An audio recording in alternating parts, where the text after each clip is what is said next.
ಆಮೇಲೆ ಈ ಗಲಭೆಗೆ ಪೂರ್ವ ತಯಾರಿ ಮಾಡಿಕೊಳ್ಳಾಗಿತ್ತ ಅಂತ ಪದೇ ಪದೇ ಯಾಕೆ ಮಾಡಿಕೊಂಡಿದ್ರು? ಏನು ಕಲ್ಲುಗಳು ಮತ್ತು ಪೆಟ್ರೋಲ್ ಬಾಂಬ್ಗಳನ್ನೆಲ್ಲ ಆ ಕ್ಷಣಕ್ಕೆ ರೆಡಿ ಮಾಡ್ಕೊಳ್ಳೋಕ್ಕಾಗುತ್ತಾ? ಮಾಡಿಕೊಳ್ಳಾಗಿತ್ತು. ಅದರ ಜೊತೆಗೆ ಗಲಾಟೆ ದಿನ 200 ಮಾಸ್ಕನ್ನು ಖರೀದಿ ಮಾಡಿದ್ರಂತೆ ಕಿಡಿಗೇಡಿಗಳು. 200 ಮಾಸ್ಕ್, ಮುಖ ಗೊತ್ತಾಗಬಾರ್ದು ಅಂತ.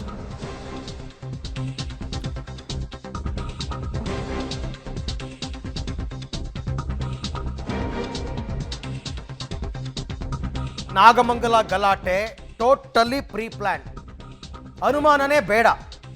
ಅದರ ಜೊತೆಗೆ ಇನ್ನಷ್ಟು ಮಾಹಿತಿ ಬರ್ತಿರೋದು, ಗಲಾಟೆ ದಿನ 200 ಮಾಸ್ಕನ್ನು ಕಿಡಿಗೇಡಿಗಳು ಖರೀದಿ ಮಾಡಿಟ್ಕೊಂಡಿದ್ದಾರೆ. ಪೆಟ್ರೋಲ್ ಬಾಂಬ್ ಬಳಕೆಯಲ್ಲೂ ಕೇರಳಿಗರ ಕೈವಾಡದ ಆರೋಪ. ಪ್ರಕರಣದ ತನಿಖೆಯನ್ನು ಎನ್ಐಎಗೆ ಕೊಡಬೇಕು ಅಂತ VHP ಅವರು ಆಗ್ರಹಿಸ್ತಾ ಇದ್ದಾರೆ. ಅಷ್ಟು ಕಲ್ಲುಗಳು ಹೊಡೆದ್ರಲ್ಲ, ಎಲ್ಲಿತ್ತು? ಏನು ಒಂದು ಲೋಡ್ ತರಿಸಾಕೊಂಡಿದ್ರು ಮೊದಲು, ಎಲ್ಲಿಟ್ಕೊಂಡಿದ್ರು? ಎಲ್ಲನೂ ಎಲ್ಲಿ ರೆಡಿ ಮಾಡ್ಕೊಂಡಿದ್ರು? ಆ ಪೆಟ್ರೋಲ್ ಬಾಂಬ್ಗಳು, ಪೆಟ್ರೋಲ್ ಬಾಂಬ್ ಅಂದರೆ ಇನ್ನೇನೂ ಇಲ್ಲ, ಬಿಯರ್ ಬಾಟ್ಲಿಗೆ ಅರ್ಧ ಪೆಟ್ರೋಲ್ ತುಂಬಿಸ್ಬಿಟ್ಟು ಬೆಂಕಿ ಹಚ್ಬಿಟ್ಟು ಎಸಿತಾರೆ. ಅದು ಬೆಂಕಿ ಶಾಖಕ್ಕೆ ಪಳ್ಳ ಅಂತ ಹೊಡೆಯುತ್ತದು. ಆ ಗಾಜಿನ ಚೂರುಗಳೆಲ್ಲ ಚುಚ್ಕೊಳ್ಳುತ್ತೆ ಹತ್ತಿರದಲ್ಲಿದ್ದಂಥವ್ರಿಗೆ. ಅಷ್ಟೇ ಪೆಟ್ರೋಲ್ ಬಾಂಬ್ ಅಂದರೆ, ಇನ್ನೇನೂ ಅಲ್ಲ. ಹಾಗಾದರೆ ಅಷ್ಟು ಬಿಯರ್ ಬಾಟ್ಲ್ಗಳನ್ನ ಇವರು ಸಂಗ್ರಹಿಸಿದ್ದು ಹೆಂಗೆ? ಒಂದು ಕ್ಷಣಕ್ಕೆ ರೆಡಿ ಆಗಿಬಿಡುತ್ತಾ? ಸಾಧ್ಯನೇ ಇಲ್ಲ. It is nothing but pre planned. ಪೂರ್ವ ತಯಾರಿ ಮಾಡಿಕೊಂಡು ಅವತ್ತೊಂದು ದಿನ ಗಲಾಟೆ ಮಾಡಲೇಬೇಕು ಅಂತ ಎಲ್ಲ ರೆಡಿಯಾಗೇ ಬಂದಿದ್ದಾರೆ. ಯಾವಾಗ ಮೆರವಣಿಗೆ ಅವರಿರ್ತಕ್ಕಂಥ ಜಾಗಕ್ಕೆ ಬಂತು ಅಥವಾ ಮಸೀದಿ ಜಾಗಕ್ಕೆ ಬಂತು, ಆವಾಗ ಶುರು ಮಾಡಿದ್ದಾರೆ. ನಮ್ಮ ಘನ ಪೊಲೀಸರು ಗಣಪತಿ ಕೂರಿಸಿದವ್ರನ್ನ ಕರ್ಕೊಂಡೋಗಿ ಮೊದಲನೇ ಆರೋಪಿ ಮಾಡಿದ್ದಾರೆ. ಗಣಪತಿ ಕೂರಿಸ್ಬಿಟ್ಟು ಅವರೇ ಕಲ್ಲೊಡಿತಾರಾ? ಮೆರವಣಿಗೆ ಭಾಗಿಯಾಗಿರೋರೇ ಕಲ್ಲೊಡೆದು ಬಿಡ್ತಾರಾ? ಪೊಲೀಸರ ನಡೆ ಮೇಲೆ ಅನುಮಾನ ಬರಲ್ವಾ? ಈಗ ಏನೋ PFI ಸಂಘಟನೆ ಕೈವಾಡ ಅಂತಾರೆ. ಇದನ್ನಾದರೂ ಪ್ರಾಮಾಣಿಕವಾಗಿ ತನಿಖೆ ಮಾಡ್ತಾರಾ ಪೊಲೀಸರು, ಅಥವಾ ಅದನ್ನು ಹಾಗೇ ಬಿಟ್ಬಿಡ್ತಾರಾ? ಈ ಬಗ್ಗೆ ಮತ್ತಷ್ಟು ಮಾಹಿತಿ ನನ್ನ ಕೊಲೀಗ್ ರೋಹಿತ್ ಅವರಿಂದ ಪಡ್ಕೊಳ್ಳೋಣ. ರೋಹಿತ್, ಮೊದಲನೇದಾಗಿ ಇವರಿಬ್ಬರು ಯೂಸಫ್ ಮತ್ತು ನಾಜಿರ್ ಅಂತಕ್ಕಂಥವ್ರು, ಇವರಿಬ್ಬರು ಕೂಡ PFI ಸಂಘಟನೆಯವರು ಅಂತ ಕನ್ಫರ್ಮ್ ಆಗಿದೆಯಾ? ಪೊಲೀಸ್ ತನಿಖೆಯಲ್ಲಿ ಗೊತ್ತಾಗಿದೆಯಾ? ಅಥವಾ ಬರೀ VHP ಅವರ ಆರೋಪನ? ಇದ್ರ ಜೊತೆಗೆ ಪೂರ್ವ ತಯಾರಿ ಹೇಗಾಗಿತ್ತು ಇದಕ್ಕೆ?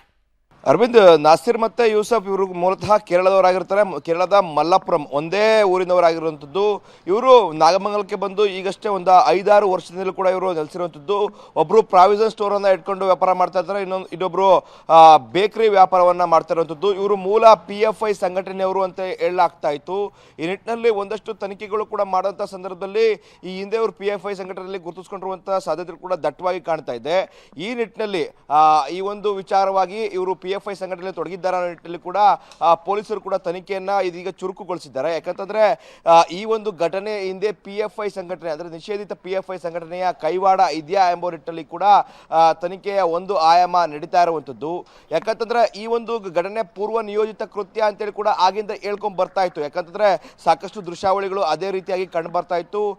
ಅಲ್ಲಿದ್ದಂಥವ್ರು ಎಲ್ಲರೂ ಕೂಡ, ಯಾರು ಕಿಡಿಗೇಡಿಗಳು ಪೆಟ್ರೋಲ್ ಬಾಂಬ್ ಮತ್ತೆ ಕಲ್ಲನ್ನ ಏನೇ ಎಸೆದ್ರು, ಅವರೆಲ್ಲರೂ ಕೂಡ ಮಾಸ್ಕ್ ಅನ್ನ ಧರಿಸಿದ್ರು. ಯಾಕಂದ್ರೆ ಸಡನ್ ಆಗಿ ಒಂದು ಕೃತ್ಯ ನಡೆಯುವಂತ ಪ್ರಕಾರವಾಗಿ ಮಾಸ್ಕ್ ಆಟೋಮೆಟಿಕ್ ಆಗಿ ಏನು ಕೈಯಲ್ಲಿ ಇಟ್ಕೊಂಡು ಓಡಾಡಲ್ಲ. ಯಾಕಂದ್ರೆ ನಾವಿರುವಂಥದ್ದು ಏನು ಕೊರೋನಾ ಕಾಲದಲ್ಲ, ಕೊರೋನಾ ಹೋಗಲಾಡಿಸಿದಂಥ ಕಾಲದಲ್ಲಿ.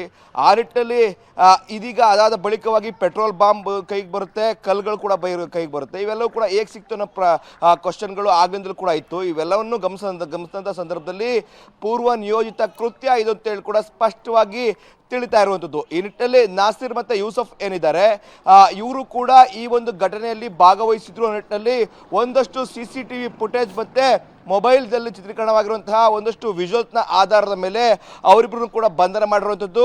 ಬಂಧನದ ವೇಳೆಯಲ್ಲಿ ಅವರನ್ನು ವಿಚಾರಣೆ ಮಾಡುವಂಥ ಸಂದರ್ಭದಲ್ಲಿ ಇವರು PFI ಸಂಘಟನೆಯಲ್ಲಿ ಸಕ್ರಿಯವಾಗಿ ಇದ್ರು ಅನ್ನೋ ಮಾತುಗಳು ಕೂಡ ಕೇಳಿಬರ್ತಾ ಇದೆ. ಅದೇ ನಿಟ್ಟಿನಲ್ಲಿ ಅವರನ್ನ ಪ್ರತ್ಯೇಕವಾಗಿ ತನಿಖೆ ಮಾಡೋ ನಿಟ್ಟಿನಲ್ಲಿ ಮಂಡ್ಯ ಪೊಲೀಸರು ಮುಂದಾಗಿರುವಂಥದ್ದು. ಹಾಗೆ ತನಿಖೆ ಮಾಡಬೇಕು, ಬಟ್ ಪೊಲೀಸರ ಮೇಲೇನೆ ಅನುಮಾನ ಅಲ್ಲ, ಪೊಲೀಸರೇ ಸರಿಯಾದ ರೀತಿಯಲ್ಲಿ ತನಿಖೆ ಮಾಡ್ತಾ ಇಲ್ಲ. ಅದೇನಾದರೂ ನಿಜ ಆಗ್ಬಿಟ್ರೆ NIA ಅವರು ಆಟೋಮೆಟಿಕ್ ಆಗಿ ಅವರೇ ಇಂಟರ್ಫಿಯರ್ ಆಗ್ತಾರೆ.